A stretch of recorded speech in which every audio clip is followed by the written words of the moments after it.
France 24, RFI, Le Monde, Marwan Ben Yamed et son torchon de Jeune Afrique. Tous ces gens-là, toute cette presse de barbouze là, de la France-Afrique, ils ont reçu une consigne.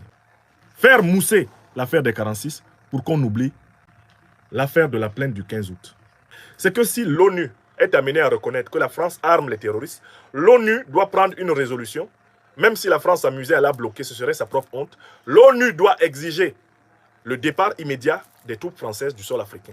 Toutes les troupes françaises doivent quitter le sol africain. Il s'ensuivrait une exclusion de la puissance française et bien du Conseil de sécurité. Parce qu'une puissance ne peut pas être une puissance reconnue terroriste par le Conseil de sécurité et continuer à avoir droit de veto, droit de vote. Non. Le gouvernement de Macron serait obligé de démissionner ici en France. Vous comprenez? Vous comprenez pourquoi ils se battent pour que cette affaire-là ne soit pas jugée?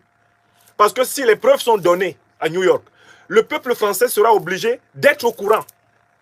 Même quand ce peuple-là fait souvent semblant et beaucoup d'efforts pour se voiler les yeux sur les crimes de la France en Afrique, cette fois-ci, ça va éclater. Le scandale sera trop grand.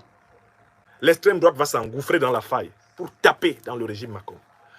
La gauche, notamment avec NUPES, va s'engouffrer dans la faille pour taper dans le gouvernement Macron. Le peuple français, très en colère par cette période de crise économique sévère, de crise énergétique, va s'engouffrer dans la faille pour taper dans le gouvernement Macron. La déchéance qui frapperait la France au Conseil de sécurité des Nations Unies frapperait par ricochet l'OTAN, qui serait dans l'obligation morale, dans l'obligation politique de plier bagage d'Afrique, puisqu'elle serait notoirement reconnue comme étant une organisation terroriste. Vous comprenez pourquoi les États-Unis et la Grande-Bretagne soutiennent la France dans l'effort de bloquer le débat, la confrontation que demande le Mali. Africains du monde entier, chacun d'entre nous doit considérer qu'il faut tout faire pour remettre à la une de tous nos réseaux sociaux la revendication de l'ouverture à l'ONU d'une session spéciale sur la plainte du Mali. Nous avons besoin de ces preuves.